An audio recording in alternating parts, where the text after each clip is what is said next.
Temas complejos para todos nosotros que requieren la ayuda de un especialista y por suerte contamos con el doctor Enrique Terán, él es experto en farmacología de la Universidad de San Francisco de Quito. Doctor Terán, hace tiempo escuchamos que si la humanidad sigue usando los antibióticos como si fueran analgésicos, las bacterias se hacen demasiado resistentes. ¿Cuán inminente es esta amenaza? Y sobre todo, ¿hay forma de detenerla? Muchísimas gracias, claro que sí. El problema es que se ha descontrolado el uso de los antibacterianos sin ninguna necesidad. La gente cree que todo tipo de proceso requiere del uso de antibacterianos. Se consiguen sin receta. En Latinoamérica no hay un control adecuado de su uso y eso lleva a un desgaste progresivo.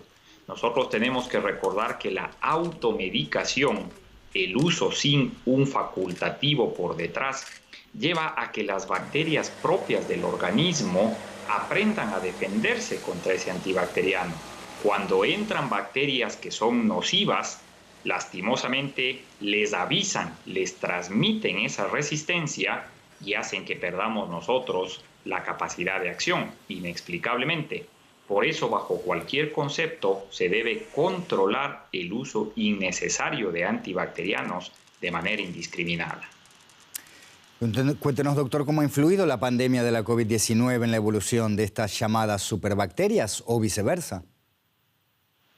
Para nosotros ha sido un proceso caótico porque la infección de la COVID-19 es viral y por lo tanto es un proceso en concepto autolimitado.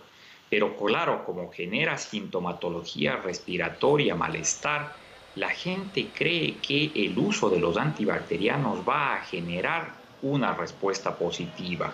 Nosotros estamos viendo que al hospital llegan pacientes con infecciones sobreañadidas por bacterias, producto justamente del mal uso, del uso indiscriminado.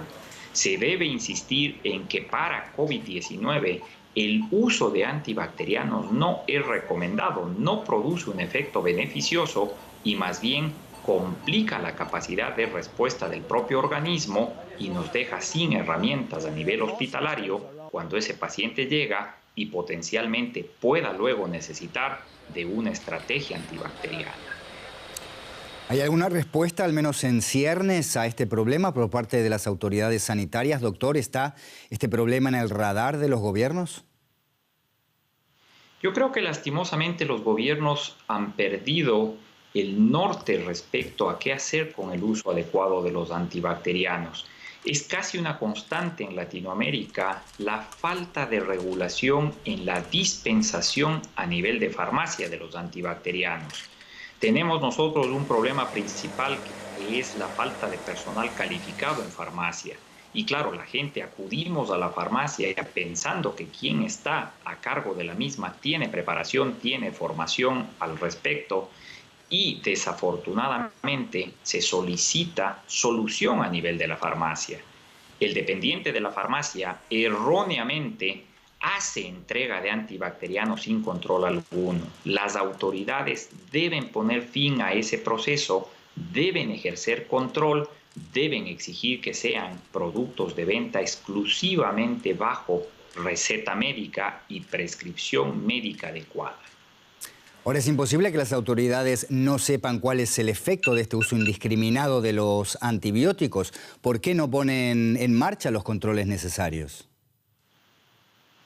Creo que en parte viene de una falta de adecuada capacidad de control. Nosotros debemos ser todos artífices de un proceso que sea sinérgico, es decir, que sea sumativo. Por un lado, la empresa farmacéutica. Los laboratorios tienen que recordar que por ley sus productos son de venta bajo receta.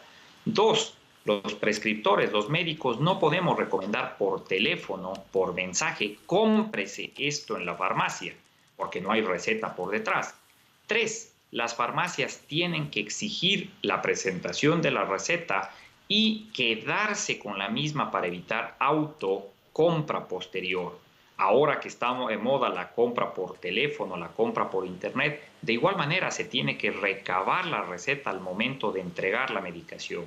Y cuatro, la autoridad debe imponer las sanciones del caso cuando no se está cumpliendo con algo tan sensible y tan importante como esto. Doctor, cuéntenos brevemente, ¿está la ciencia médica en condiciones de responder con la rapidez necesaria, es decir, desarrollando antibióticos más eficaces a medida que aparecen estas superbacterias? Esta es una historia de nunca acabar. Para que todos quienes nos escuchan puedan tener una idea, desarrollar un antibacteriano nos lleva a nosotros alrededor de 10 a 12 años de investigación. ¿Sabe cuánto tiempo se demoran las bacterias en generar resistencia? Menos de 12 meses. Está clarísimo quién es inteligente y por lo tanto no podemos nosotros acaparar producción de nuevos agentes que van a ser rápidamente mal utilizados. Doctor Enrique Terán, de la Universidad San Francisco de Quito, muchísimas gracias por estas apreciaciones. Hasta la próxima.